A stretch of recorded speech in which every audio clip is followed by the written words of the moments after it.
mulai dengan quote seperti ini. Pengertian dan pemahaman yang dangkal terhadap pokok-pokok iman Kristen menyebabkan banyak orang Kristen mudah dipengaruhi oleh pemikiran-pemikiran kontemporer yang keliru, yang berkembang pesat pada masa sekarang ini. Nah, pemikiran-pemikiran yang populer, yang berkembang pada masa ini, yang pada dasarnya sesat keliru, saudara, sebenarnya tidak banyak berubah secara materi. Intinya sama, tetapi kemasannya bisa berbeda. Seiring dengan perkembangan zaman, seiring dengan pemikiran-pemikiran para tokoh.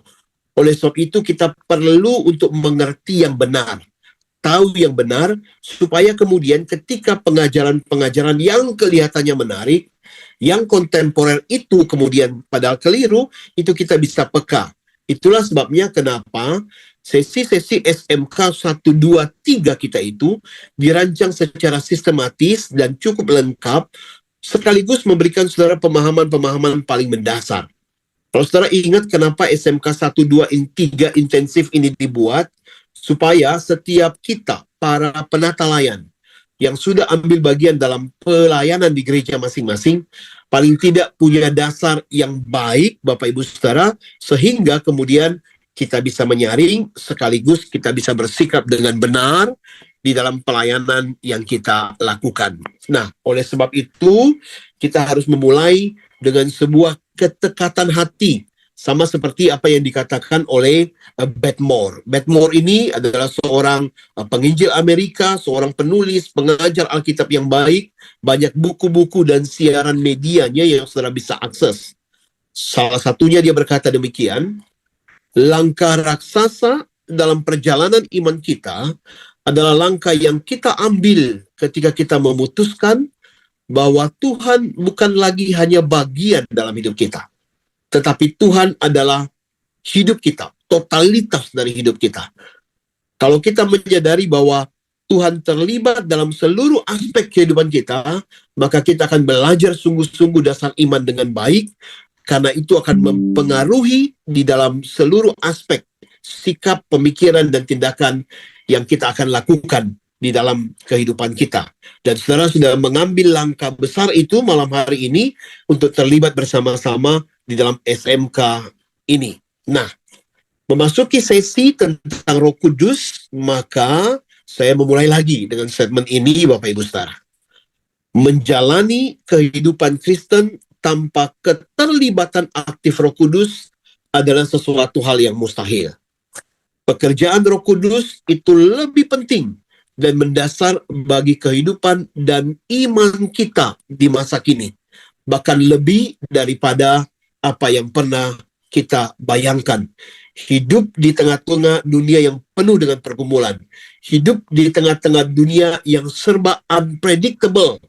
Satu-satunya seharusnya tempat di mana kita bergantung dan bersandar adalah kepada Allah. Dan Dia hadir dalam hidup kita, dalam Allah Roh Kudus yang tinggal di dalam diri kita, yang menolong kita, menuntun kita dalam menjalani hidup ini. Sehingga hidup yang berpadanan erat dengan Roh Kudus, bergantung kepada Roh Kudus, amat sangat penting bagi seorang Kristen, bagi seorang anak Tuhan di tengah-tengah zaman ini. Nah, oleh sebab itu, dalam sesi yang pertama ini, kita akan belajar 3 hal. Kita akan belajar tentang pribadi Roh Kudus, kita akan belajar tentang karya Roh Kudus, dan kemudian kita akan belajar tentang bagaimana kita bisa bertumbuh dalam relasi dan dalam relasi kita yang dekat dengan Roh Kudus, supaya kepribadiannya dan kuasanya kita bisa alami di dalam kehidupan kita hari lepas hari. Nah, di bagian awal kita akan belajar tentang pribadi Roh Kudus.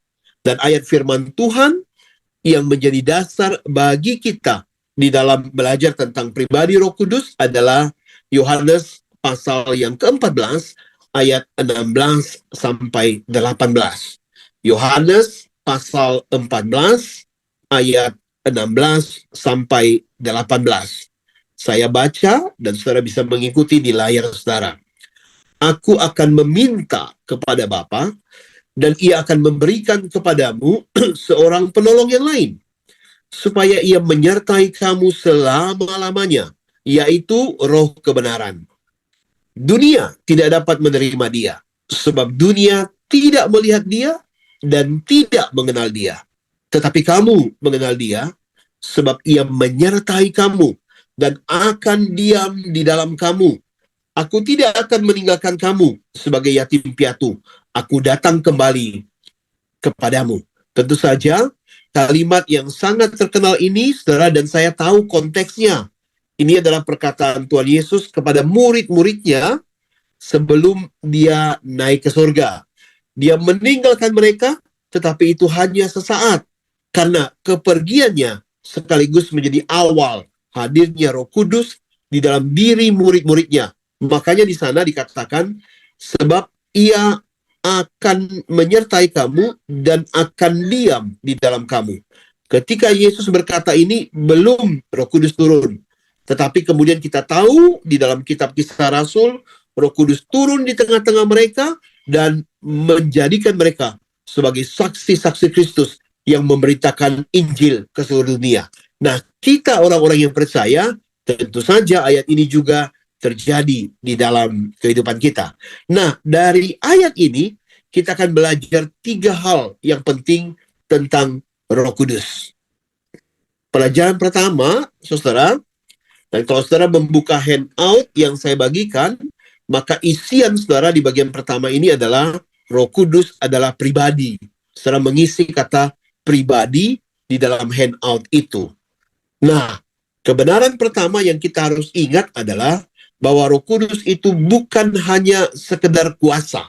Bahkan bukan kuasa. Dia punya kuasa, tetapi yang jauh lebih penting adalah Roh Kudus itu adalah pribadi, person.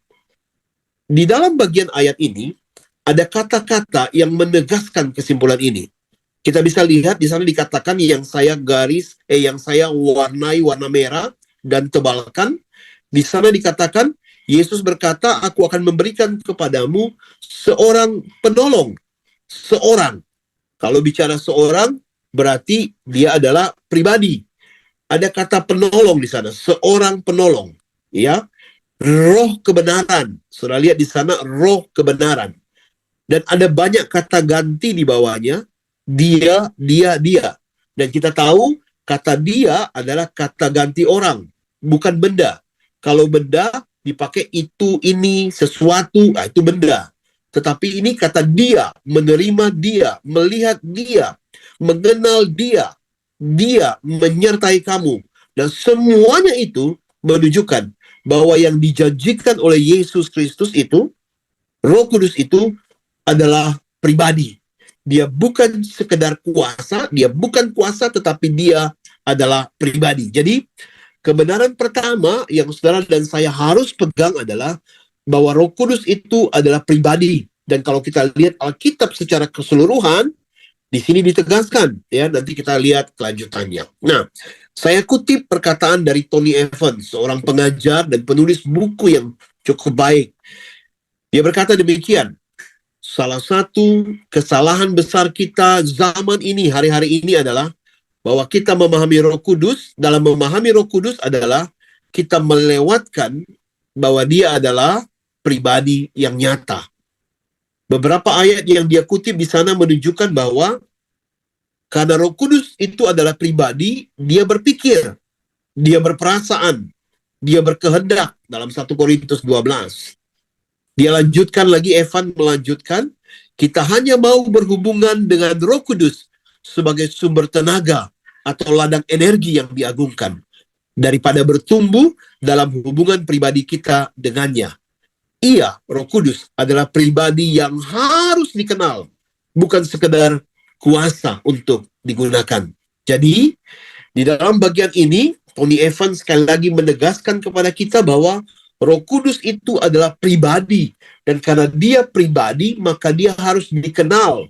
Kita harus membangun relasi dan hubungan dengan dia, bukan cuma sekedar menginginkan kehadirannya yang penuh kuasa yang kita butuhkan di dalam kehidupan kita. Jadi yang pertama, dia adalah pribadi. Pribadi seperti apa? Kita kembali ke ayat Yohanes pasal 14. Kalau kita lihat dalam 14 itu, di sana dikatakan bahwa seorang penolong itu pakai huruf besar, P. Berarti dia sesuatu yang agung, sesuatu yang besar. Dan dalam konteks ini, dia adalah Allah, roh kebenaran. Aku tidak akan meninggalkan kamu sebagai yatim piatu, kata Yesus. Aku akan datang lagi kepadamu. Bagaimana Yesus datang lagi? Yesus yang adalah Allah itu datang lagi dalam hidup murid-muridnya lewat pribadi yang dijanjikannya, yaitu lewat Roh Kudus itu. Berarti dalam bagian ini, sekali lagi, tersirat bahwa Yesus menegaskan bahwa Roh Kudus pribadi yang dijanjikan itu adalah Allah yang akan menyertai mereka. Jadi kebenaran kedua yang kita harus ingat adalah bahwa Roh Kudus itu pribadi dan dia adalah pribadi Allah. Kalau saya kutip satu ayat lagi dalam 1 Korintus pasal 2 ayat 10, di sana firman Tuhan berkata demikian. Karena kepada kita Allah telah menyatakannya oleh roh. Sebab roh di sana adalah Roh Kudus, R besar. Sebab Roh Kudus menyelidiki segala sesuatu, bahkan hal-hal yang tersembunyi dalam diri Allah. Allah itu terlalu amat besar, Bapak Ibu Saudara. Sehebat-hebatnya manusia, sepintar-pintarnya manusia, sebesar-besarnya IQ manusia, ketika kita belajar untuk mengenal Allah, kemampuan kita untuk mengenali Allah itu sangat terbatas dan kecil. Tetapi ada roh yang bisa menyelidiki, yang bisa memahami tentang Allah sampai seluas-luasnya. Siapa dia? Roh Kudus. Dan yang punya kemampuan seperti itu tentunya adalah pribadi yang maha besar. Jadi dua ayat ini menekankan bahwa Roh Kudus itu adalah pribadi Allah. Kalau kita melihat Alkitab kita secara keseluruhan, kita belajar tentang doktrin Allah Tritunggal. Roh Kudus adalah pribadi ketiga yang sama derajat, yang sama dengan Allah Tritunggal, ya, di bagian dalam Allah Tritunggal. Dan dia bekerja bahkan sebelum dunia diciptakan sampai nanti dunia ini berakhir. Ketiga pribadi itu ambil bagian di dalam pekerjaan penciptaan dan penyertaan dalam kehidupan kita. Dia adalah Allah, dia adalah pribadi. Yang ketiga yang kita perlu pelajari, ya. Sebelumnya saya ambil kutipan Billy Graham, ya. Billy Graham bilang begini, siapakah Roh Kudus? Ia adalah Allah. Roh Kudus adalah pribadi Allah, oknum dari Trinitas. Setiap pribadi Allah itu penting. Penyertaan Kristus pada murid-muridnya nyata dalam sosok pribadi Roh Kudus. Sejak Pentakosta, Roh Kudus adalah mata rantai di antara kedatangan Yesus yang pertama dan kedatangan Yesus yang kedua. Ada kalimat yang sangat bagus di sini, Bapak Ibu Saudara.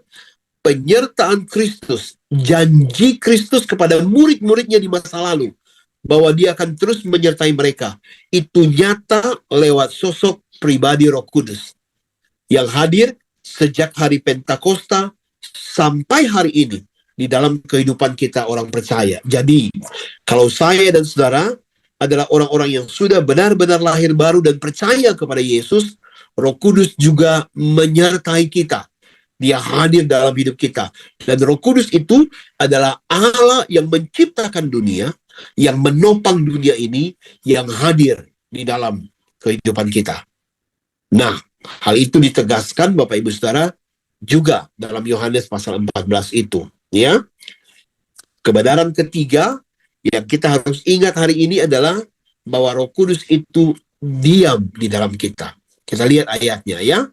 Dia adalah seorang penolong yang menyertai kamu selama-lamanya. Kalimat selama-lamanya ini penting sekali. Penyertaan Roh Kudus di dalam hidup anak-anak Tuhan selama-lamanya. Dia bukan pribadi yang punya kuasa, yang tinggal dalam diri kita, yang bisa keluar masuk. Bukan. Penyertaannya bukan parsial. Penyertaannya bukan hanya sementara, tetapi penyertaannya selama-lamanya. Kenapa? Sebab Yesus berkata, ia akan diam di dalam kamu. Jadi, kalau hari ini sekali lagi, saya dan saudara adalah murid-murid Yesus yang sudah sungguh-sungguh lahir baru, percaya kepada Yesus, kita di dalam hidup kita ada Roh Kudus yang menyertai kita, dan Dia adalah Allah yang tidak akan pernah meninggalkan kita. Nah, kebenaran ini penting Bapak Ibu Saudara. Kalau kita memahami ini, maka kita akan memperlakukan Roh Kudus selayaknya sebagai Allah.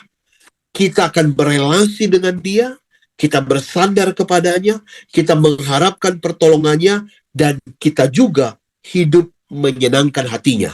Karena Ia adalah Allah yang hadir di dalam kehidupan kita manusia. Rasul Paulus menegaskan bagian ini. Atau tidak tahukah kamu bahwa tubuhmu adalah bait Roh Kudus yang diam di dalam kamu. Jadi ini penegasan dari Rasul Paulus bahwa Roh Kudus, Allah yang pribadi itu, adalah Allah yang tinggal di dalam diri kita. Jadi kesimpulan bagian pertama adalah bahwa Roh Kudus itu adalah pribadi, Roh Kudus itu adalah Allah, oknum dari Allah Tritunggal yang satu, yang Esa itu, dan Roh Kudus itu diam di dalam kita. Siapa kita? Orang-orang yang sudah sungguh-sungguh bertobat, lahir baru, dan beriman kepada Yesus sebagai Tuhan dan Juru Selamat kita. Tubuh kita, hidup kita adalah bait Roh Kudus, sehingga kita harus bertanggung jawab menjaga tubuh dan kehidupan kita. Nah, kalau kita sudah memahami bagian ini, maka pertanyaan berikutnya yang perlu kita renungkan adalah, mengapa Roh Kudus itu datang dan diam di dalam diri kita? Apa yang dikerjakannya? Apakah kita sungguh-sungguh membutuhkan Dia sehingga Dia tinggal dalam diri kita?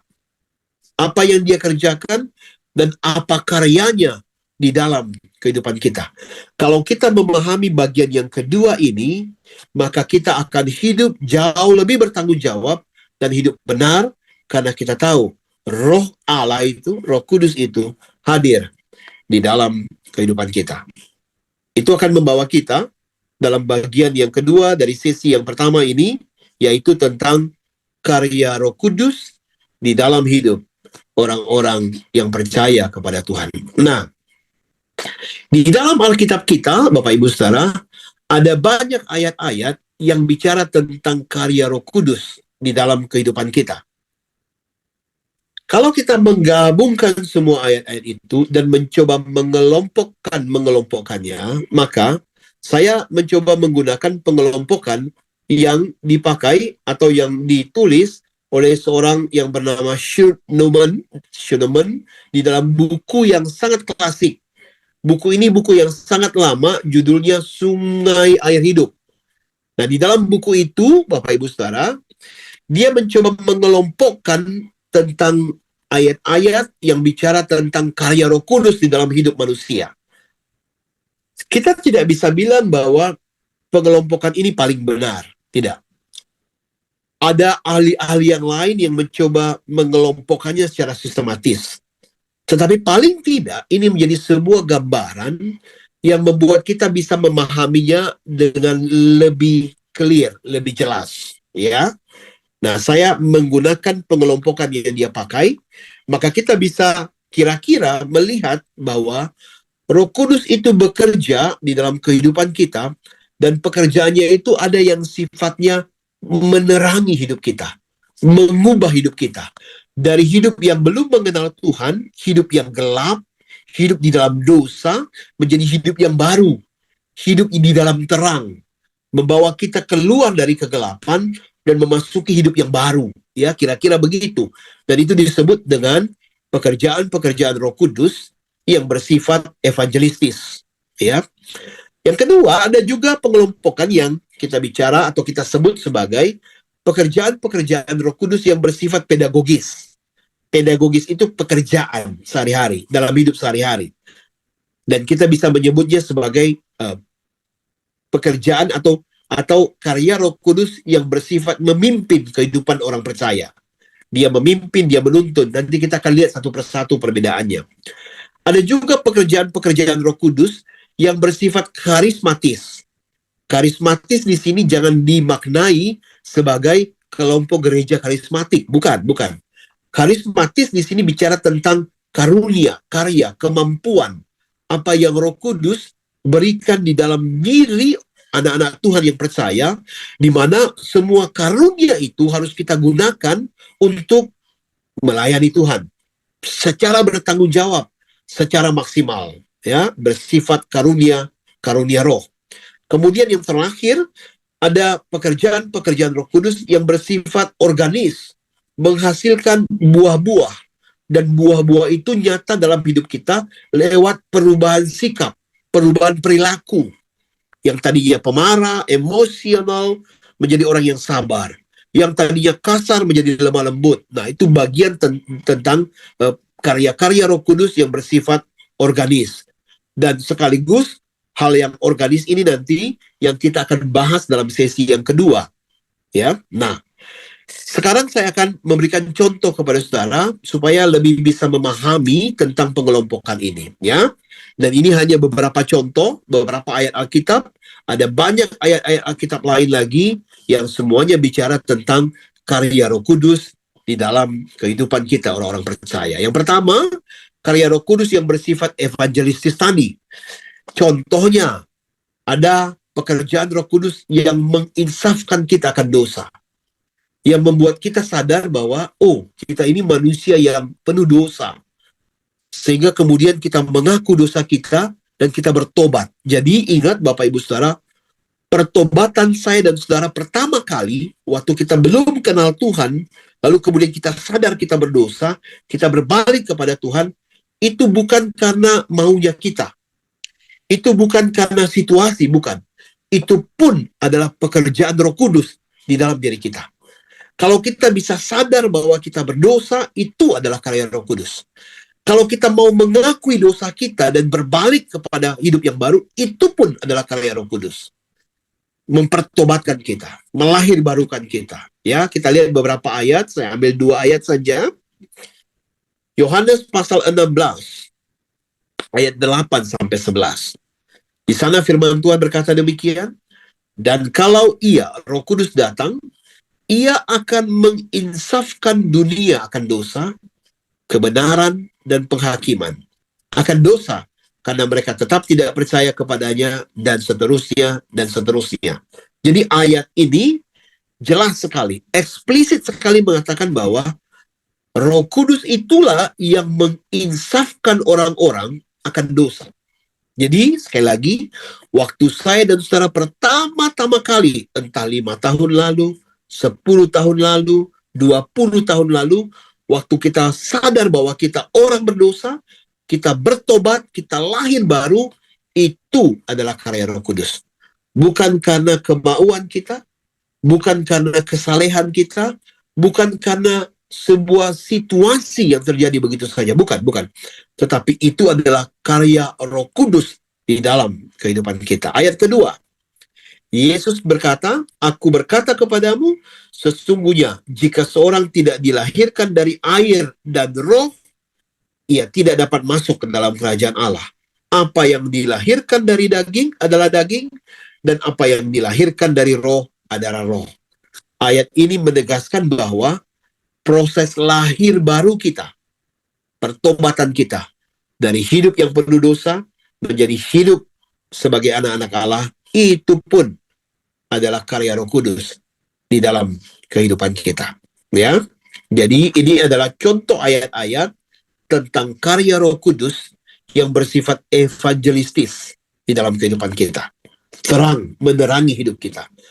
Ada banyak ayat-ayat lain, ada banyak. Ya, nanti waktu saudara baca Alkitab, saudara akan menemukan ayat-ayat lain lagi, dan kiranya itu mengingatkan saudara akan pekerjaan Roh Kudus ini. Yang kedua, setelah kita belajar tentang karya Roh Kudus yang evangelistis, kita akan melihat karya Roh Kudus di dalam hidup orang percaya yang bersifat menuntun atau memimpin. Contoh-contohnya adalah, contoh ya, Yohanes 16 ayat 13. Di sana firman Tuhan berkata demikian, tetapi apabila ia datang, yaitu Roh kebenaran, ia akan memimpin kamu ke dalam seluruh kebenaran. Sebab ia tidak berkata-kata dari dirinya sendiri, tetapi segala sesuatu yang didengarnya, itulah yang akan dikatakannya, dan ia akan memberitakan kepadamu hal-hal yang akan datang. Jadi Bapak Ibu Saudara, setelah kita lahir baru, setelah kita bertobat, kita belajar Alkitab, kita menghidupi iman kita, kadang-kadang kita jatuh bangun, kita belajar tahu kebenaran dari hal yang sedikit, lama-lama menjadi besar. Nah, itu pun adalah karya Roh Kudus dalam hidup kita. Dia memimpin kita supaya apa yang kita pahami itu masuk dalam hati kita. Supaya apa yang kita masuk dalam hati kita itu nyata dalam sikap dan tindakan kita. Dia memimpin kita. Waktu kita sedih, dia menghibur kita. Itulah sebabnya kenapa ketika ada keluarga atau teman saudara yang berduka, misalnya anggota keluarganya meninggal, biasanya kita kirim pesan. Kiranya Roh Kudus menghibur dan menguatkan kamu dan keluarga besarmu di tengah-tengah kehilangan yang kalian alami. Nah, itu kan, kita sudah paham itu, bahwa pekerjaan menghibur itu adalah pekerjaan Roh Kudus. Mengajar juga, itu adalah pekerjaan Roh Kudus. Waktu kita menjalani kehidupan kita, kita bersikap salah, kita mengambil keputusan yang keliru, kita mengucapkan sesuatu yang menyakiti hati teman kita, kita mengucapkan sesuatu yang menyakiti hati suami atau istri kita. Lalu kemudian setelah selesai kita seakan-akan ada kata-kata dalam hati kita, aduh kamu salah. Harusnya tadi kamu tidak ngomong begitu. Nah, itu pun adalah bagian dari pekerjaan Roh Kudus yang mengingatkan kita. Ya, waktu saudara sedang ada proyek besar, mau mengambil keputusan, dan kemudian saudara mendapatkan insight, di sana Roh Kudus bekerja. Dia memimpin kita secara nyata dalam hidup kita, ya. Dan pada akhirnya dia akan memimpin kita dalam segala kebenaran. Penghibur yang saya katakan tadi ya, 14 ayat 6. Tetapi penghibur itu dia akan menghibur, mengingatkan dan mengajar setiap kita. Nah, contoh-contoh ayat ini adalah contoh-contoh pekerjaan Roh Kudus yang memimpin kehidupan kita, ya. Oke. Sekarang kita masuk di dalam pengelompokan pekerjaan yang ketiga, yaitu pekerjaan Roh Kudus yang bersifat karismatis. Karunia, karismata. Setiap kita, Bapak Ibu Saudara yang dikasihi Tuhan, sewaktu kita lahir baru, maka Roh Kudus yang hadir di dalam diri kita memberikan karunia kepada setiap kita. Ada yang karunianya sama, ada yang karunianya berbeda-beda. Ada yang karunianya banyak, ada yang karunianya sedikit. Masalahnya bukan apakah karunia yang diberikan kepada kita lebih hebat dari orang lain atau tidak. Masalahnya bukan apakah karunia yang kita punya lebih banyak atau lebih sedikit dari orang lain. Bukan itu yang penting. Yang penting adalah supaya setiap karunia yang diberikan kepada kita, kita gunakan secara maksimal untuk pekerjaan Tuhan. Jangan pernah membandingkan karunia yang diberikan oleh Roh Kudus kepada orang lain dengan karunia yang dititipkan dalam hidup saudara. Tidak perlu. Tetapi kita harus membandingkan dengan diri kita sendiri. Apakah kita sudah menggunakannya secara maksimal atau tidak? Kalau tidak, berarti kita tidak bertanggung jawab di hadapan Tuhan. Pekerjaan Roh Kudus yang bersifat karismatis ini contohnya, dia memberikan kuasa, dia memberikan keterbebanan dalam hidup kita, dan keterbebanan itu diperlengkapi dengan karunia untuk melayani. Contoh keterbebanan Bapak Ibu Saudara. Sewaktu kita bertobat, lalu kemudian kita bertumbuh di gereja, lalu kemudian ada rasa terbeban yang mulai tumbuh dalam hati kita. Contoh, mungkin ada di antara saudara yang terbeban untuk melayani anak-anak. Jadi kalau saudara lihat anak-anak di gereja, aduh saudara senang sekali. Saudara ingin melayani mereka, entah sebagai guru sekolah minggu atau sebagai apapun, tetapi hati saudara, beban saudara di dalam pelayanan di dalam tubuh Kristus ada di dalam anak-anak. Jadi itu keterbebanan yang Tuhan taruh di dalam hati saudara untuk melayani anak-anak. Yang lain Bapak Ibu Saudara, ada juga yang terbeban untuk melayani pemuda. Ada yang terbeban untuk melayani oma-oma, lansia, orang tua. Setiap kita punya keterbebanan. Ada yang terbeban melayani dalam dunia pendidikan. Ada yang terbeban yang melayani dalam dunia pastoral. Setiap kita punya keterbebanan itu. Dan ketika Tuhan menitipkan keterbebanan dalam diri kita, maka Dia juga memberikan karunia dan kemampuan supaya kita bisa melayani sesuai dengan keterbebanan yang Tuhan berikan dalam diri kita. Dan bagian kita adalah menemukan keterbebanan yang Tuhan titipkan dalam diri kita, dan kemudian menemukan karunia kita, mengasah dan menggunakan karunia itu secara maksimal, supaya Tuhan dipermuliakan di dalam hidup kita. Ayat-ayatnya nih, ya. Ayat yang sangat terkenal. Kisah Rasul 1 ayat 8. Tetapi kamu akan menerima kuasa kalau Roh Kudus turun ke atas kamu. Kamu akan saksiku di Yerusalem, di seluruh Yudea, Samaria, sampai ke ujung bumi. Bapak Ibu Saudara, kalau saudara ingat kembali konteks dari ayat ini, Yesus naik ke surga, murid-murid berkumpul di Yerusalem. Mereka ada dalam kondisi ketakutan, mereka ada dalam penantian, mereka tidak berani keluar kemana-mana. Tetapi ketika Roh Kudus turun, perubahan besar terjadi. Murid-murid yang tadinya takut, murid-murid yang tidak berani, sekarang menjadi prajurit-prajurit Kristus yang berdiri di garda depan, yang memberitakan tentang Kristus. Bahkan di dalam satu Kisah Rasul di ayat yang lain, 1 ayat 20, Petrus berkata demikian, bagaimana mungkin kami tidak memberitakan tentang Kristus, tentang apa yang kami lihat, apa yang kami alami, dan apa yang kami rasakan dalam hidup kami bersama dengan Dia. Nah, semuanya itu, keberanian mereka untuk bersaksi itu berasal dari mana? Dari kuasa Roh Kudus. Bahkan sekalipun mereka menghadapi rintangan, tantangan, dan kesulitan, bahkan sampai mati martir sekalipun, karena ada kuasa dalam diri mereka yang dikerjakan oleh Roh Kudus. Nah, Bapak Ibu Saudara, hal yang sama bisa terjadi dalam hidup kita. Mungkin dulu ketika saudara baru pertama-tama percaya Tuhan, saudara tidak pernah menyangka bahwa saudara punya keterbebanan yang luar biasa untuk memberitakan Injil. Dulu waktu pertama-tama bertobat, membayangkannya saja kita sudah gak berani. Tetapi seiring dengan pertumbuhan saudara, kuasa yang diberikan dalam diri saudara, sekarang saudara menjadi prajurit Kristus yang setiap kali ada kesempatan, saudara cerita tentang Yesus. Setiap kali ada kesempatan, saudara bersaksi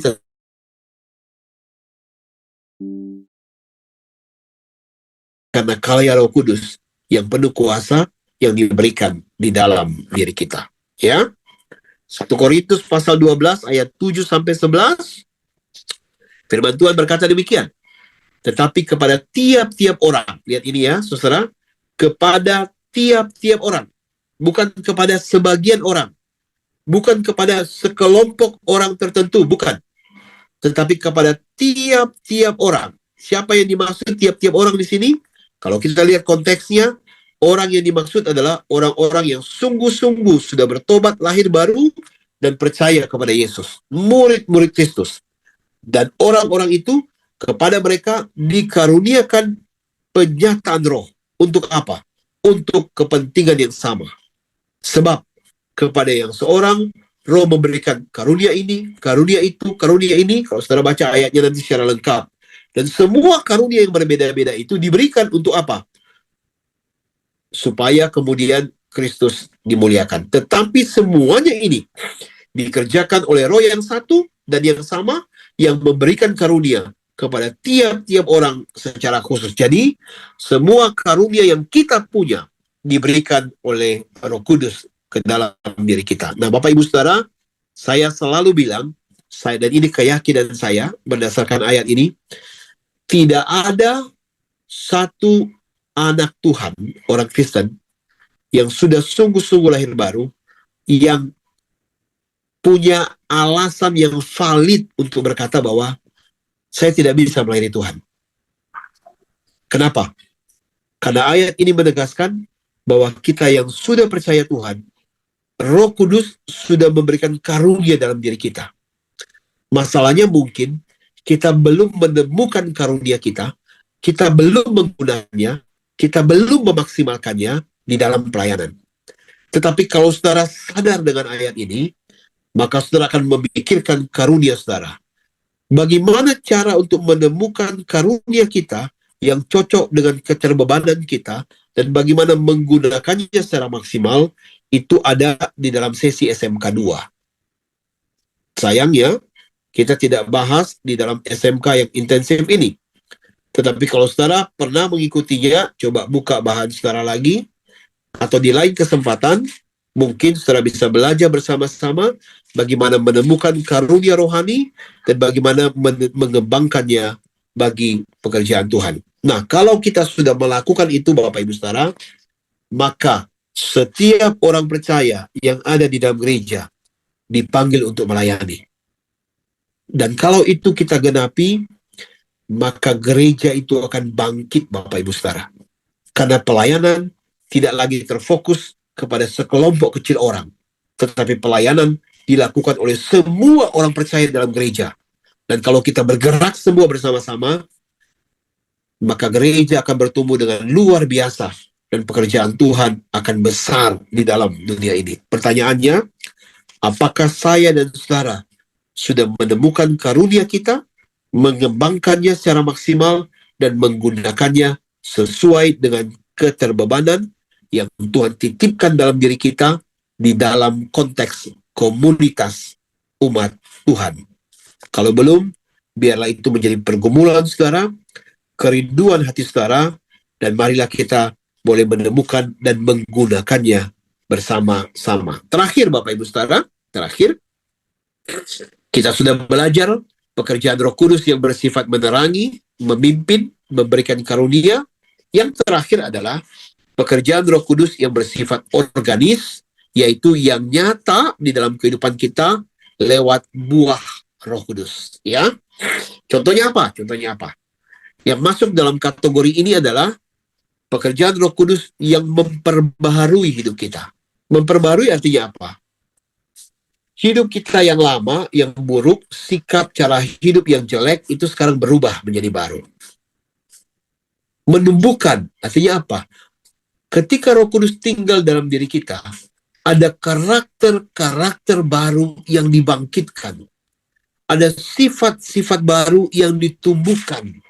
Dan semuanya itu membuat hidup kita semakin hari semakin serupa dengan Kristus. Juga dalam segmen ini, dalam kategori ini, bekerja untuk menyucikan hidup kita. Kita bergumul melawan dosa. Kita bergumul melawan keinginan daging. Kadang kita menang, kadang kita gagal. Waktu kita gagal, kita bertobat, kita bertekad untuk maju lagi. Sampai kemudian kita hidup meninggalkan dosa, hidup benar, hidup suci, dan itu pun adalah pekerjaan Roh Kudus di dalam kehidupan kita. Roma 8 ayat 13 berkata, sebab jika kamu hidup menurut daging, kamu akan mati. Tetapi jika oleh Roh, kamu mematikan perbuatan-perbuatan tubuhmu, maka kamu akan hidup. Jadi Bapak Ibu Saudara, ayat ini mengingatkan kita, kalau saudara mau bertumbuh dalam kekudusan hidup benar di dalam hidup saudara, dalam seluruh aspek, bersikap benar dengan keluarga, berbisnis dengan cara yang kudus, membangun relasi pacaran dan suami istri dengan cara yang kudus, maka semuanya itu tidak cukup hanya dengan kesadaran dan tekad pribadi yang kuat. Tidak cukup. Yang dibutuhkan adalah bersandar penuh kepada Allah Roh Kudus yang kita butuhkan untuk menolong dan memampukan kita. Semakin kita bersandar hanya dengan kekuatan sendiri, semakin sering kita gagal. Semakin kita mengakui kelemahan kita dan bersandar kepada Roh Kudus, di sanalah keberhasilan akan nyata di dalam kehidupan kita. Galatia pasal 5 ayat 22 dan 23 adalah ayat yang sangat terkenal. Di dalam ayat ini menunjukkan 9 buah Roh Kudus. Sikap yang nyata di dalam hidup kita. Apakah buah Roh Kudus itu hanya 9? Tidak, Bapak Ibu Saudara. Banyak. Tapi dalam ayat ini contoh-contohnya saja. Dan sikap-sikap ini adalah sikap-sikap yang bisa kelihatan secara nyata di dalam kehidupan kita. Dan semua sikap ini, hidup yang penuh kasih, hidup yang bersuka cita di tengah pergumulan, hidup yang penuh dengan damai sejahtera sekalipun banyak masalah, hidup yang sabar sekalipun selalu ketemu dengan orang yang nyebelin, dan segala macam. Kalau kita mampu, itu bukan karena kehebatan kita, tetapi karena pekerjaan Roh Kudus yang besar itu di dalam diri setiap kita. Nah, dengan demikian Bapak Ibu Saudara, kita sudah melihat beberapa contoh dalam ayat-ayat Alkitab yang menjelaskan kepada kita tentang karya Roh Kudus dalam hidup kita. Kalau saudara menyimak apa yang saya katakan dan menyimak ayat-ayat yang tadi saya tampilkan kepada saudara, maka kita bisa mengambil kesimpulan bahwa karya Roh Kudus di dalam hidup orang percaya dimulai sejak sebelum kita lahir baru, sejak sebelum kita mengenal Tuhan, sejak kita hidup di dalam kegelapan, kita dipertobatkan, kita sadar akan hidup kita, sampai nanti kita meninggalkan dunia ini, kita membutuhkan karya Roh Kudus dalam hidup kita. Itulah sebabnya kenapa di awal tadi saya berkata bahwa hidup di zaman sekarang, kita membutuhkan kuasa dan karya Roh Kudus jauh lebih besar daripada apa yang mampu kita butuhkan. Sayangnya, banyak orang menjalani hidupnya tanpa bersandar kepada Roh Kudus. Padahal kita amat sangat membutuhkan Dia dalam menjalani hidup kita hari ini sampai nanti kita kembali kepada Bapa di surga. Nah, kalau saudara sudah memahami betapa besarnya karya Roh Kudus dan betapa pentingnya kita bergantung kepadanya, maka pertanyaannya sekarang adalah bagaimana caranya supaya kita terus bertumbuh dalam relasi kita dengan Roh Kudus. Nah, saya minum dulu ya, Bapak Ibu Saudara. Sekarang bagian yang ketiga dalam sesi yang pertama ini, bagaimana caranya supaya relasi kita terus bertumbuh dengan Allah Roh Kudus. Ada banyak sekali ayat di dalam Alkitab, tetapi beberapa ayat yang saya akan ambil ini menolong saudara untuk punya sedikit rumusan, sehingga paling tidak ada langkah awal yang kita bisa lakukan. Seiring nanti dengan pertumbuhan saudara dan saudara membaca banyak ayat Alkitab, tentu saja ada banyak hal-hal lain yang bisa melengkapi. Ya, yang pertama, kalau saudara buka handout, maka kata yang saudara isi yang pertama adalah berelasilah. Milikilah relasi yang intim, yang dekat, yang erat dengan Allah Roh Kudus. Roma 8 ayat 11 berkata, dan jika roh Dia yang telah membangkitkan Yesus dari antara orang mati diam di dalam kamu, maka Ia yang telah membangkitkan Kristus Yesus dari antara orang mati akan menghidupkan juga tubuhmu yang fana itu oleh rohnya yang diam di dalam kamu. Apa arti kalimat yang terakhir ini, Bapak Ibu Saudara? Kita akan mengalami hidup yang bergelora, hidup yang bersemangat, hidup yang semakin hari semakin serupa, menjadi semakin seperti yang Allah inginkan. Hanya ketika Roh Kudus itu berkarya secara nyata dalam diri kita. Dan supaya Dia berkarya nyata dalam diri kita, maka kita tidak hanya perlu sadar bahwa Dia hadir dalam hidup kita, tetapi kita perlu make relation, membangun relasi. Bagaimana sih orang yang membangun relasi? Tentu saja ada waktu bersama, ada waktu untuk bercakap-cakap, ada waktu untuk berdialog. Oleh sebab itu, Bapak Ibu Saudara, dalam 24 jam yang saya dan saudara jalani, ingatlah, kalau kita begitu membutuhkan Allah Roh Kudus, maka ambillah kesempatan dalam kesadaran untuk terus membawa hidup saudara dekat dengan Dia.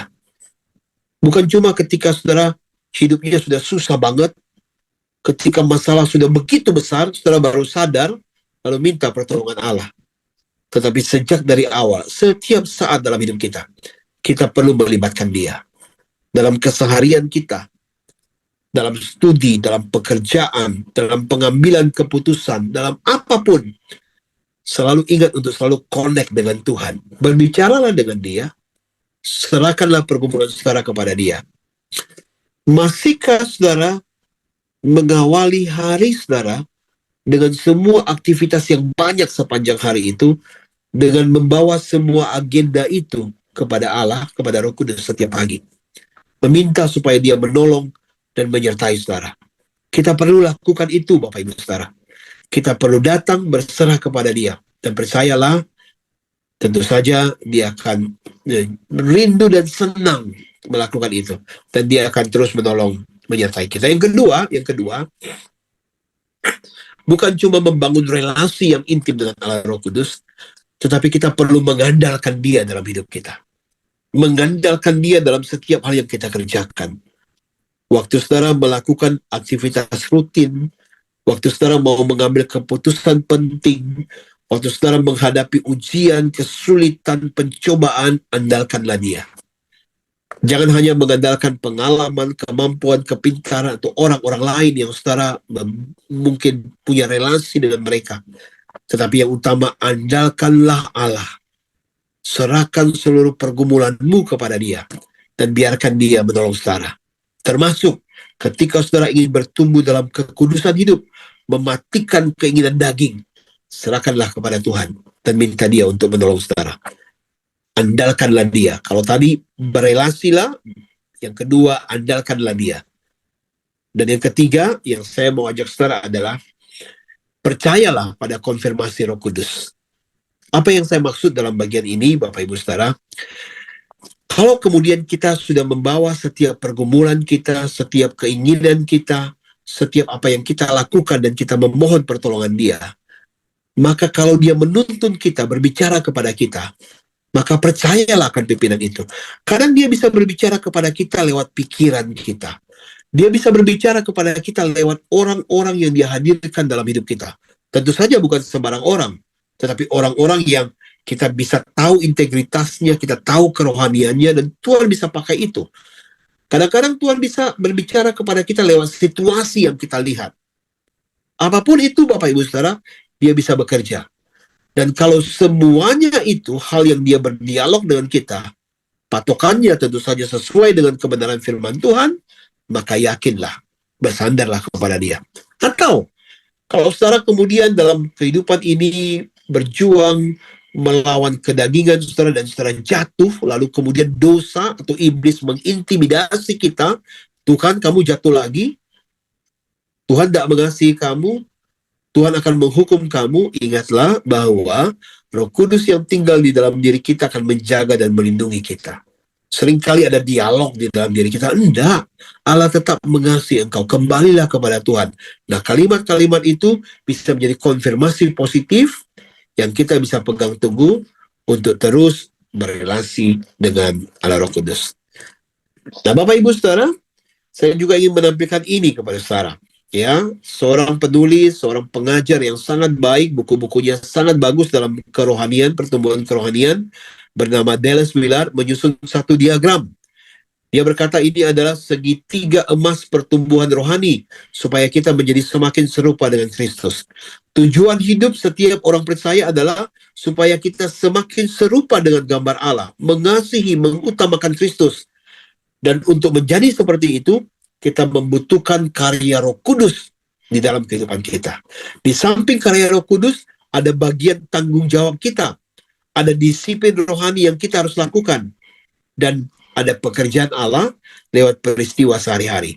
Ketiga bagian ini akan bekerja bersama-sama untuk menjadikan kita bertumbuh semakin serupa dengan Kristus.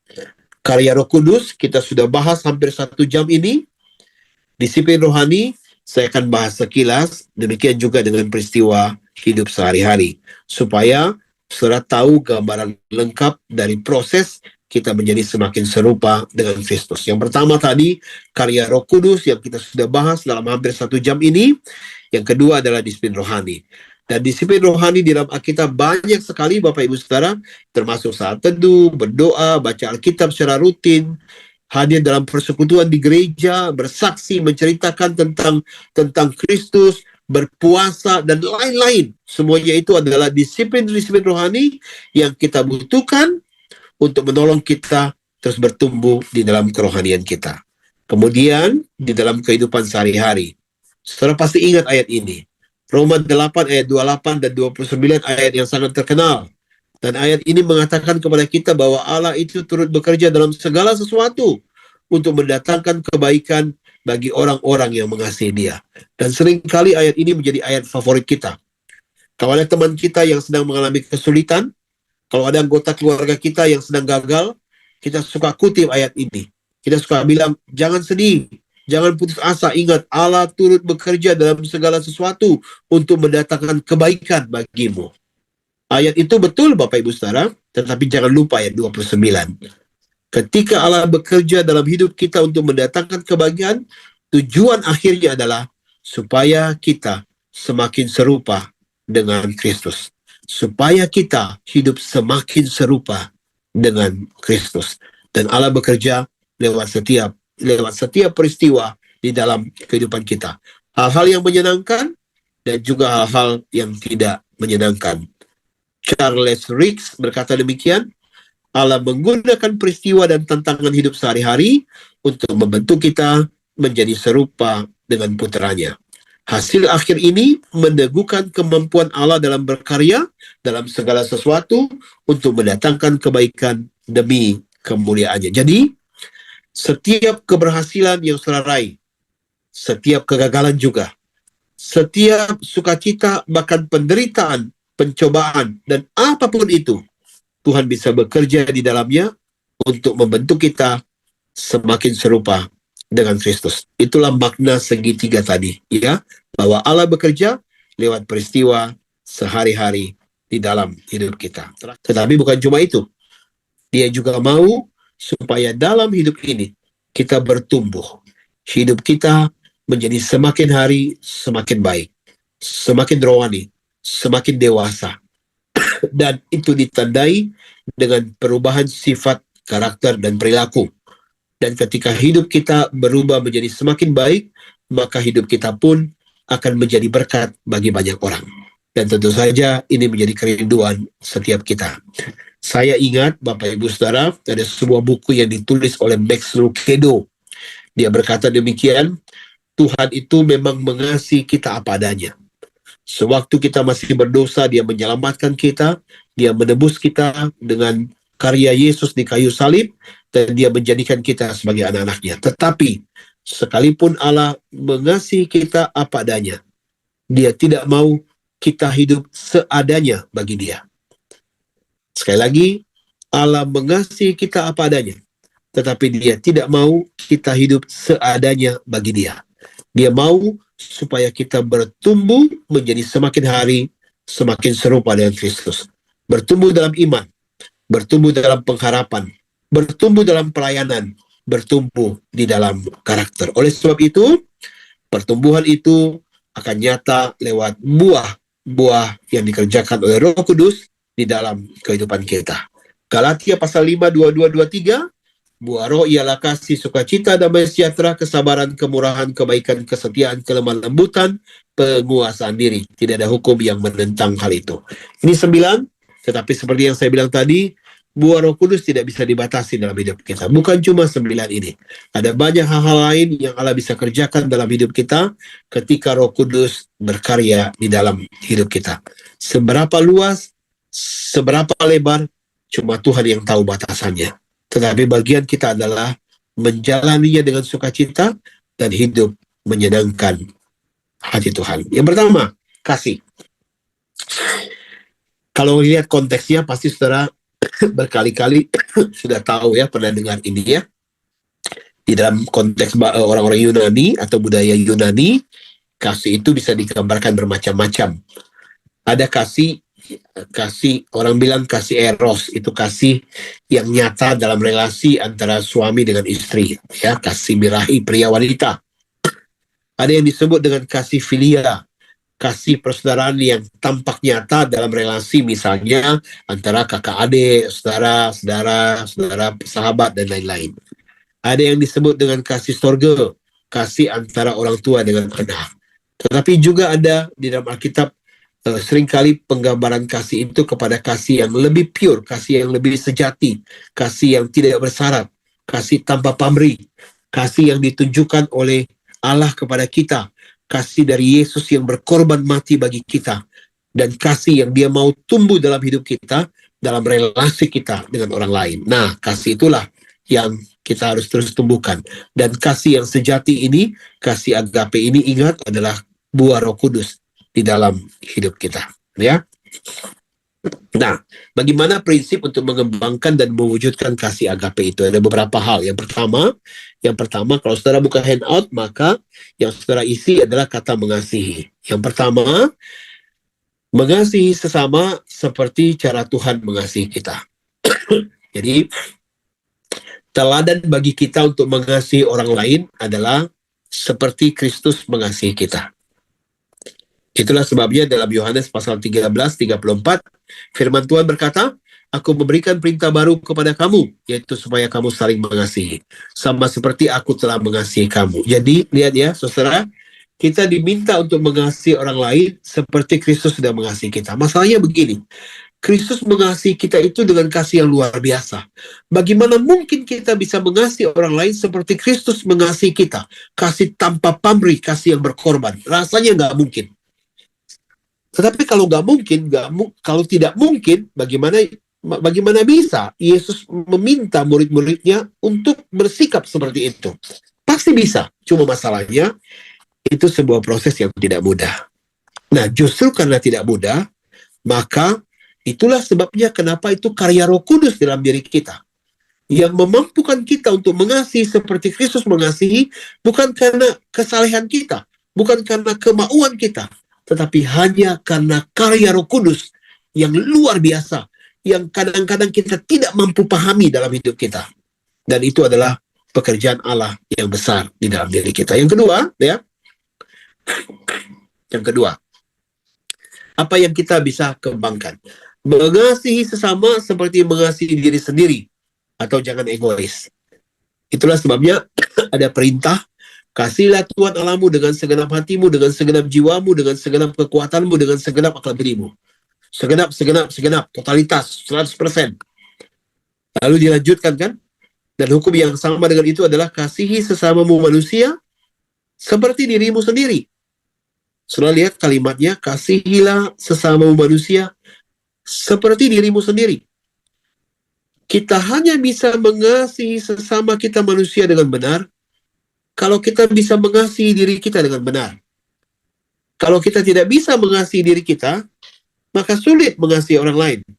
Tetapi, kalau kita mengasihi diri kita, bagaimana memadankannya dengan mengasihi orang lain? Makanya ada hukum di atas. Kasihilah Allah, Tuhan Allahmu dengan segenap hatimu. Artinya, hanya ketika kita mengasihi Tuhan dengan sungguh-sungguh, di sanalah kita bisa mengasihi diri kita dengan benar dan mengasihi orang lain dengan tepat. Jadi kasih kepada Allah itu menjadi dasarnya, Bapak Ibu Saudara. Jadi mengasihi sesama seperti mengasihi diri sendiri. Nah, kalau saudara mengalami kesulitan di dalamnya, tidak apa-apa, itu manusiawi. Ya, kita hidup di tengah-tengah dunia ini, ya mau tidak mau seringkali terjadi kita mengasihi orang yang mengasihi kita. Sulit untuk mengasihi orang yang tidak bisa bersikap baik kepada kita. Apalagi kalau orang itu menyakiti kita, ya. Tetapi dengar baik-baik kalimat ini, Bapak Ibu Saudara. Kita boleh berhenti berbelas kasih kepada sesama jika Kristus sudah berhenti berbelas kasih kepada kita. Masalahnya, tidak mungkin Kristus berhenti mengasihi kita. Kasih yang terbesar sudah ditunjukkannya kepada kita lewat kematiannya di kayu salib. Dan kasih itu menjadi bukti bahwa kasihnya kepada kita tidak akan pernah berubah. Dan kalau dia terus mengasihi kita, maka kita tidak punya alasan untuk berhenti berbelas kasih kepada sesama. Hal ini tidak mudah, perlu waktu, perlu proses, perlu anugerah. Itulah sebabnya kenapa kasih itu adalah buah Roh Kudus di dalam diri kita. Bukan karena usaha dan kemauan kita sendiri. Mother Teresa, Bapak Ibu Saudara, Satu kali berkata demikian, jika Anda hanya sibuk menghakimi orang lain, Anda akan kehilangan waktu dan kesempatan untuk mengasihi mereka. Jadi, lewat kalimat ini, salah satu cara bagaimana kita mengasihi orang lain adalah belajar melihat hal-hal yang baik dan positif dalam diri orang lain. Setiap orang punya kelemahan dan kekurangan. Memfokuskan pikiran kita, mata kita, pandangan kita kepada kelemahan dan kesalahan orang lain, tidak akan ada habis-habisnya. Dan itu akan menutup pintu bagi kita untuk mengasihi mereka. Tetapi ketika melihat orang lain sebagai orang yang juga dikasihi oleh Allah, maka itu akan membawa kita untuk mengasihi orang lain. Sekali lagi, Bapak Ibu Saudara, ini tidak mudah, perlu proses. Itulah sebabnya kita perlu bersandar kepada Allah Roh Kudus. Ya, prinsip yang ketiga, mengutamakan kepentingan orang lain daripada kepentingan diri sendiri. Ini lebih sulit lagi, ya. Mudah mengatakannya, tetapi sulit melakukannya. Kita lebih mudah mengutamakan kepentingan kita daripada kepentingan orang lain. Tetapi masalahnya, ayat firman Tuhan jelas-jelas meminta kita melakukannya. Di Filipi pasal 2 ayat 3 dan 4 berkata demikian, dengan tidak mencari kepentingan sendiri atau puji-pujian yang sia-sia. Sebaliknya, hendaklah dengan rendah hati yang seorang menganggap yang lain lebih utama daripada dirinya sendiri. Bapak Ibu Saudara, hidup di tengah-tengah zaman modern ini sulit untuk melakukan bagian firman Tuhan ini. Kita lebih menganggap bahwa diri kita lebih pantas untuk dihormati, dikasihi. Kita menganggap diri kita lebih utama daripada orang lain. Mengutamakan orang lain daripada diri kita tidak mudah. Tetapi, sekali lagi, Kristus menjadi teladan bagi kita. Dia melepaskan keilahiannya demi menebus kita. Dia mengasihi kita dengan totalitas. Dan dia memanggil kita untuk mengasihi orang lain. Ini tidak mudah, tetapi sekali lagi kita perlu belajar melakukannya. Bersandar kepada kuasa Roh Kudus. Ya. Keempat. Milikilah hati yang penuh pengampunan dan belas kasih. Ya. Hanya orang yang sudah benar-benar merasa bahwa hidupnya diampuni oleh Allah menjadi orang yang mudah mengasihi orang lain, yang mudah menerima melihat kelemahan orang lain dan berbelas kasih kepada mereka. Lukas 11 ayat 4 berkata, dan ampunilah kami akan dosa kami, sebab kami pun mengampuni setiap orang yang bersalah kepada kami. Yakni doa Bapa kami, bagian dari doa Bapa kami, supaya kita diberikan hati yang mengampuni kesalahan orang lain. Ini tidak mudah. Tetapi hati yang sudah diubahkan akan menjadi hati yang baru, yang bisa mengasihi dan mengampuni. Saya mengutip perkataan atau tulisan dari Louis Medes dalam bukunya Forgive and Forget. Dia berkata demikian, karena tidak bisa dihitung secara matematika, pembalasan dendam tidak bisa menyamakan skor. Pengampunan adalah satu-satunya cara agar kepahitan hilang dari kenangan. Apa maksudnya Bapak Ibu Saudara? Kadang-kadang dalam hidup ini, ya kita ada saja orang-orang yang menyakiti kita. Dan kecenderungan manusia, kita punya self mekanisme, perlindungan diri. Waktu kita disakiti, kita akan membalas menyakiti. Dan kalau kita lakukan ini terus-menerus, maka tidak akan ada habis-habisnya. Membalas kejahatan dengan kejahatan. Pengampunan adalah satu-satunya cara agar kepahitan hilang dari kenangan. Pembalasan dendam memenjarakan kita. Pengampunan membebaskan kita. Bahkan kemudian, siapa yang pernah ngomong ya? Mahatma Gandhi mungkin juga pernah bilang, mata ganti mata akan membuat semua orang buta dalam dunia ini. Artinya apa? Kita juga dalam hidup ini pasti pernah menyakiti orang lain. Kalau orang yang kita sakiti membalas kita, maka akan terus terjadi seperti itu. Dan hidup tidak ada selesai-selesainya. Nah, kita perlu belajar punya hati yang mengampuni. Karena pengampunan membebaskan dan memerdekakan kita. Ya. Prinsip yang kita pelajari hari ini supaya bertumbuh, di dalam kasih adalah 4 bagian ini. Berikutnya, sukacita, ya, sukacita. Sukacita atau joy dalam bahasa Yunani-nya chara berarti perasaan senang. Nah, perasaan senang ini bukan karena sesuatu yang terjadi di luar dalam hidup kita. Tetapi perasaan senang ini adalah sesuatu yang berasal dari dalam. Karena kasih karunia Allah. Karena berkat-berkat Tuhan yang nyata dalam hidup kita. Perasaan senang karena kehadiran Tuhan secara nyata dalam hidup kita. Dan kalau saudara lihat ya, sukacita yang dimaksud dalam hal ini selalu dalam hubungannya dengan Tuhan.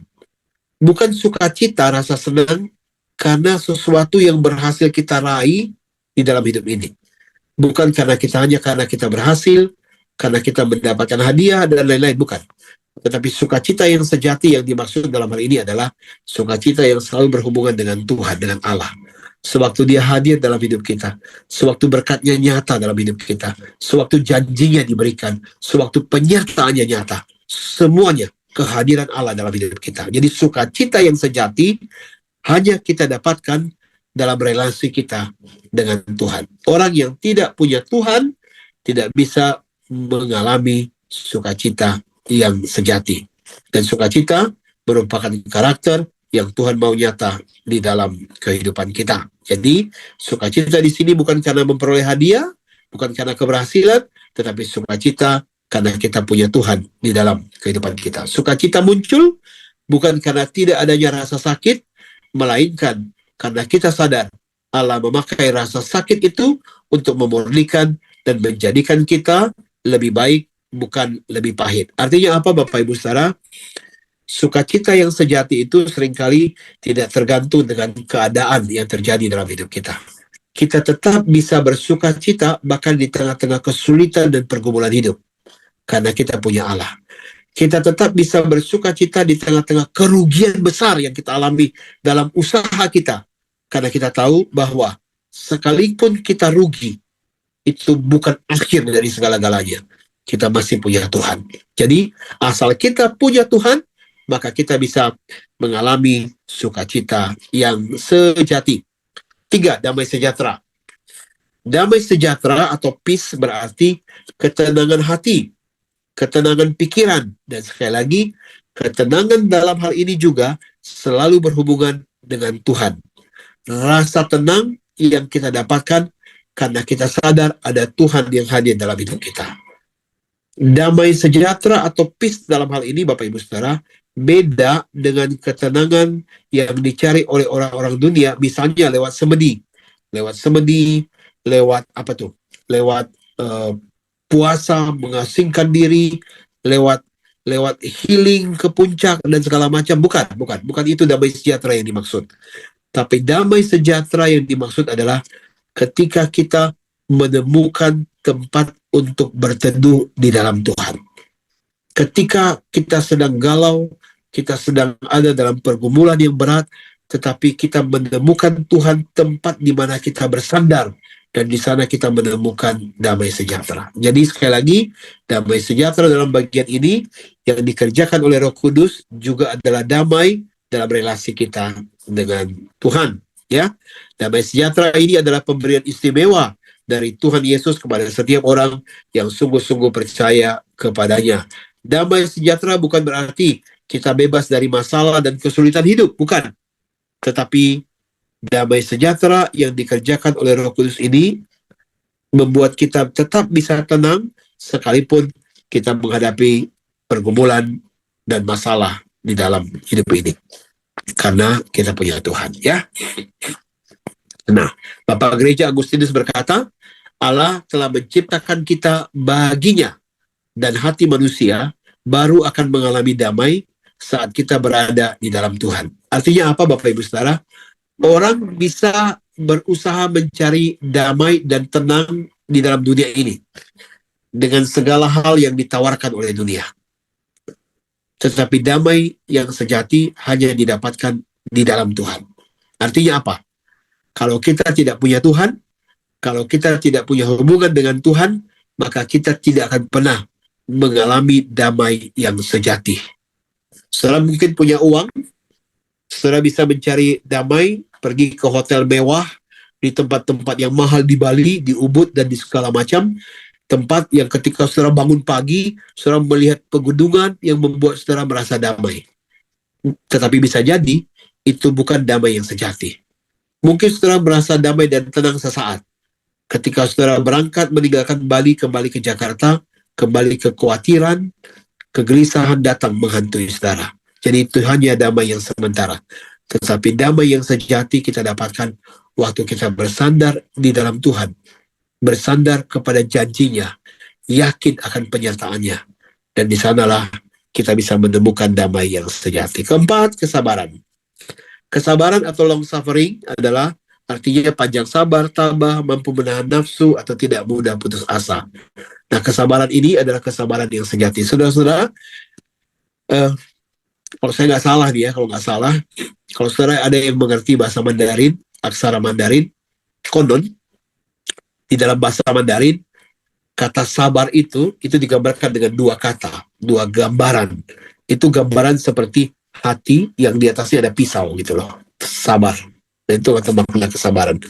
Long suffering, ya, seperti hati yang diiris tapi terus bersabar.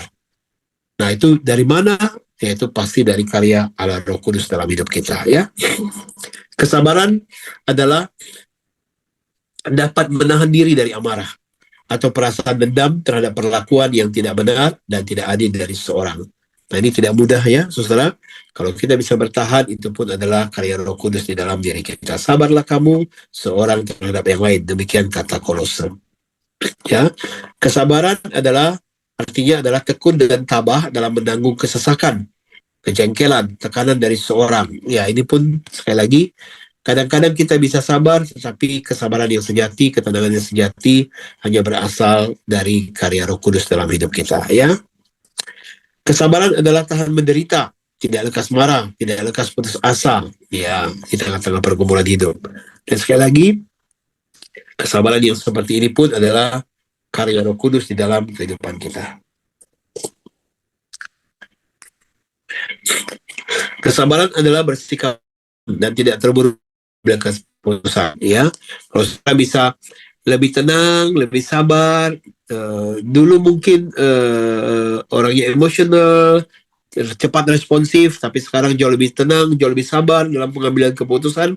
Sekali lagi itu pun bisa karena karya Roh Kudus di dalam kehidupan kita, ya. 5, kemurahan. Kemurahan atau kindness artinya lemah lembut. Kemurahan atau kelemah lembutan ini artinya adalah kekuatan ketika kita orang yang lemah lembut itu sebenarnya adalah orang-orang yang kuat, Bapak Ibu Saudara, karena mereka tahan menderita, dan ini adalah karya Roh Kudus dalam diri kita, ya. 6, kebaikan, ya, kebaikan atau goodness. Kebaikan berarti bergairah akan kebenaran dan keadilan, membenci kejahatan, dan hal ini nyata dalam sikap dan perbuatan. Nah, sifat seperti ini, kebaikan seperti ini, sekali lagi ini pun adalah karya Roh Kudus di dalam kehidupan kita. Ini berbeda dengan kebaikan dunia, Bapak Ibu Saudara. Ada banyak orang dalam dunia ini bersifat dan selalu ingin kelihatan baik. Tetapi orang yang baik, orang yang bersikap baik belum tentu benar. Tetapi kalau kita hidup dalam kebenaran, itu orang yang hidup dalam kebenaran, maka dalam kehidupan nyatanya juga akan pasti tampak baik. Kalau kita hidup benar, sesuai dengan kebenaran firman Tuhan, harusnya buah kebaikan ini nyata dalam diri kita. Dan ini pun adalah karya Roh Kudus dalam hidup kita. Jadi kalau kita hidup benar, maka kita bisa bersikap baik. Kebaikan, ini sekarang bagian ini adalah apa perbedaan antara perbuatan baik yang dilakukan oleh orang yang belum percaya Tuhan dengan perbuatan baik yang harus dilakukan oleh orang-orang yang percaya Tuhan, ya.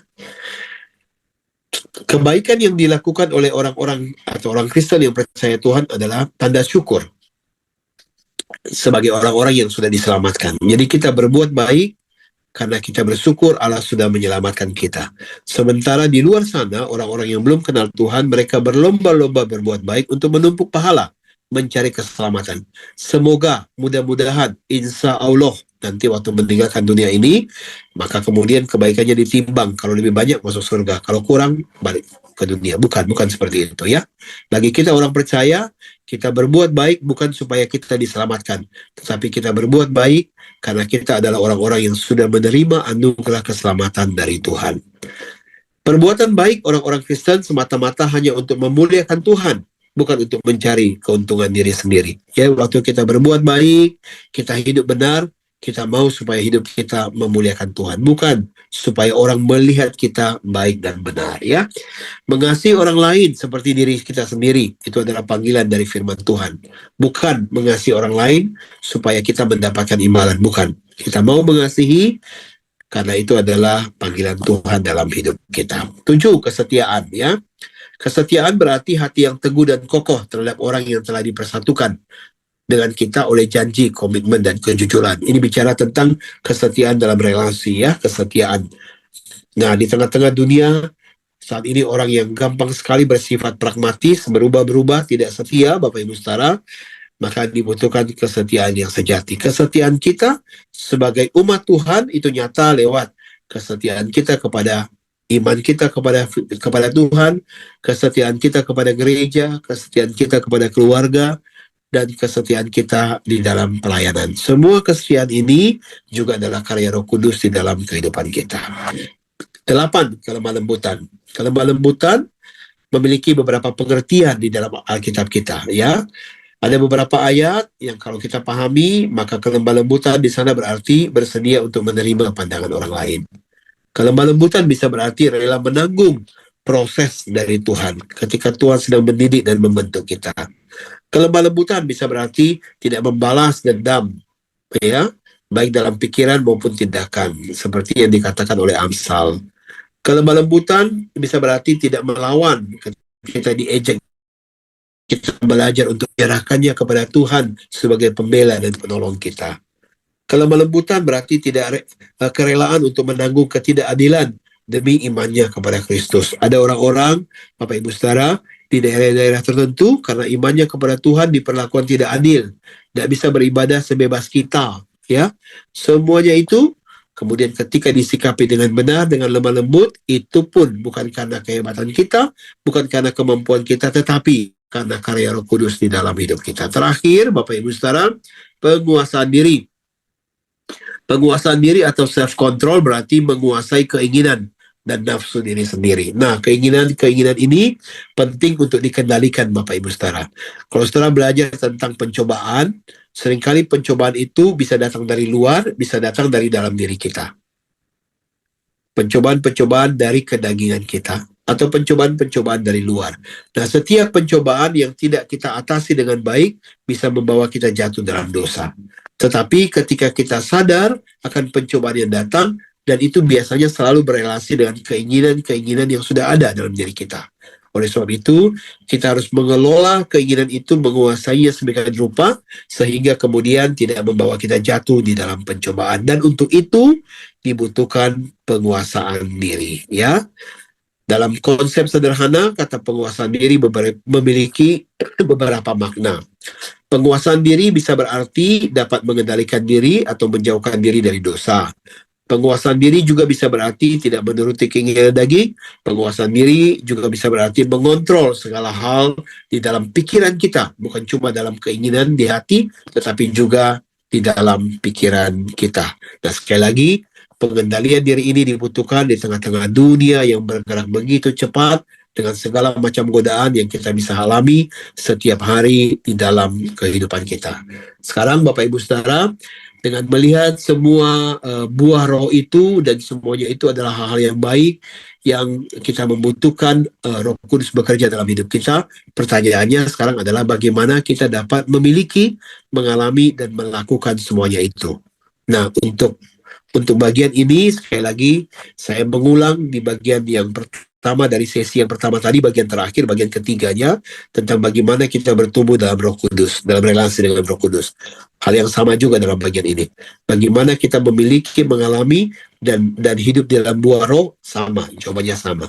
Berelasilah dengan Roh Kudus, kemudian andalkan Roh Kudus, dan kemudian percayalah kepada konfirmasi Roh Kudus.